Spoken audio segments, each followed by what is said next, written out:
Tak bisa dipungkiri, kekalahan atas Irak benar-benar sangat disesalkan. Sebab seharusnya ini menjadi momentum untuk bangkit pasca kalah dari Uzbekistan. Dan sayangnya di laga versus Irak semuanya tak berjalan sesuai rencana. Di mana Coach Shin pasti juga bingung kenapa banyak pemainnya yang mendadak ingin main sendiri-sendiri. Meskipun begitu, salut buat para pemain diaspora macam Ivar, Hubner, Rafael, dan juga pastinya Nathan. Sebab jujur aja, suka tak suka kenyataannya, kalau nggak ada mereka, beneran udah abis ini timnas. Namun apa daya, sampai detik ini masih ada aja orang yang meragukan nasionalisme mereka untuk Indonesia.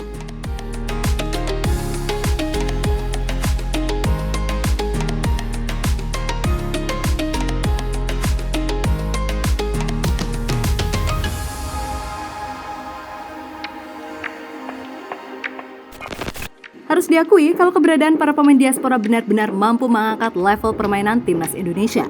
Yap, keberadaan Ivar, Hubner, Rafael, dan Nathan terlihat jelas sangat membantu tim untuk terus step up. Kemudian untuk para pemain Liga 1, mungkin hanya Rizky Ridho dan Witan yang bisa mengimbangi. Sedangkan sisanya, ya sorry to say, kalian bisa nilai sendiri seperti apa. Yap, tanpa mengucilkan pemain Liga 1, tentu gap itu beneran terlihat nyata. Mulai dari teknik dasar, tactical ball, sampai pengambilan keputusan. Akui aja kalau pemain yang main di Eropa satu level masih di atas. Itulah mengapa di awal turnamen banyak yang meragukan tim ini karena meskipun diisi para pemain timnas senior, tapi kualitasnya ya masih Liga 1. Namun pelan tapi pasti, peak permainan timnas meningkat sampai akhirnya berhasil menembus semifinal. Dan sejak saat itulah ekspektasi masyarakat langsung melonjak tajam.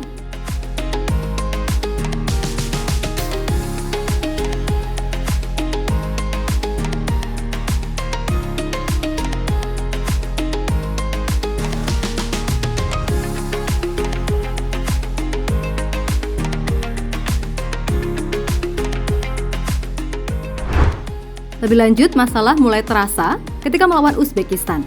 Banyak sekali hal-hal di luar lapangan yang kayaknya beneran mengganggu persiapan tim. Mulai dari pengamat yang ngoceh-ngoceh nggak penting, membandingkan naturalisasi dan lokal, lalu nyinyirin STY, sampai para fans yang kelewat batas, bahkan sampai ada yang masuk ke ranah privasi pemain. Jelas hal-hal semacam itu sejatinya nggak boleh terjadi. Sampai akhirnya, kekalahan atas Uzbekistan diiringi kartu merah Rizky Ridho.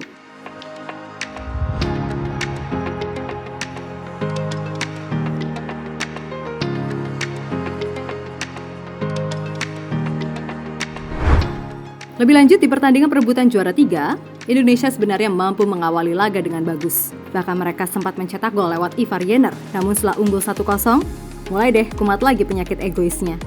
Yap, buat Marcelino, maaf banget. Tapi kamu di laga ini sungguh berantakan. Dan seolah nggak pernah belajar dari yang udah-udah, Marcel kembali membuat semua fans mumet sama keegoisannya. Kalau sekali-kali oke lah, tapi ini berulang kali hingga membuat rekan-rekannya jengkel.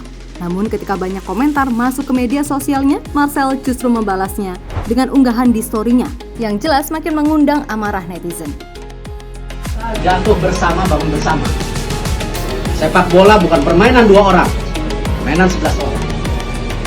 Masih ada satu kesempatan. Kalian harus main kembali sebagai tim. Semua momen harus dimanfaatkan. Yap, apa yang dilakukan oleh Marcel benar-benar merusak momentum yang udah dibangun.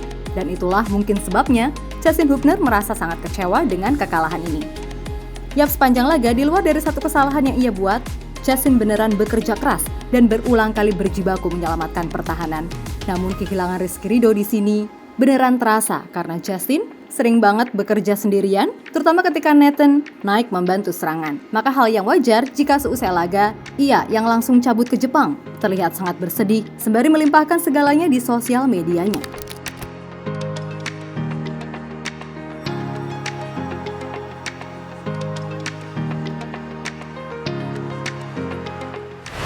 Nah, lain Justin, lain juga Nathan.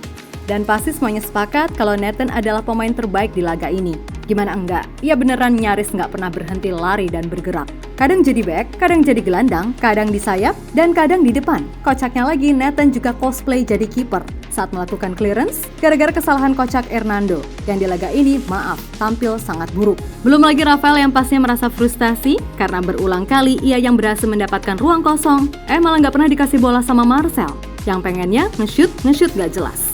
Dan Ivar, dalam wawancara usai laga, matanya nggak bisa bohong menutupi kesedihan yang ada.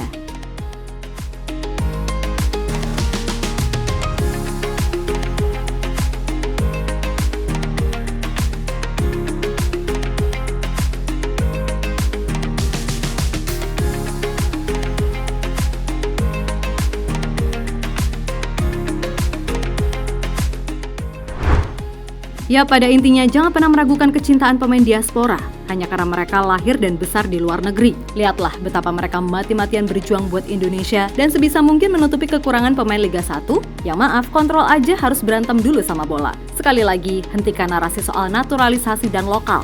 Sebab jika udah membela Panji Merah Putih, ya dia orang Indonesia. Dulu aja ketika timnas diisi pemain naturalisasi, yang bahkan gak ada darah Indonesianya, pengamat-pengamat yang merasa dirinya hebat itu gak pernah nyinyir. Tapi sekarang kok beda? Ketika timnas ini meroket bersama Coach Shin, dan pemain yang dinaturalisasi pun ada darah Indonesianya. Mungkin hanya Indonesia aja ya yang ribet ngurusin masalah naturalisasi. Yang bahkan di negara-negara top hal itu adalah biasa. Mau ngomongin naturalisasi menghabisi potensi anak negeri. Ya kalau gitu bersaing dong. Jangan atas dasar tega nggak tega. Karena kalau udah ngomongin timnas yang dilihat kualitas. Emang prestasi Indonesia ketika diisi pemain full tanda kutip lokal apa sih? Jadi jangan merasa diri kita selevel Jerman, Brazil, Itali, Argentina, atau Spanyol. Wong yang paling sepele, Piala AFF aja nggak pernah. Untuk itu sekali lagi, dukung ya dukung aja, kritik ya kritik aja. Jangan mengarah ke masalah personal, kecuali ya ada apa di balik itu semua. Kan gitu.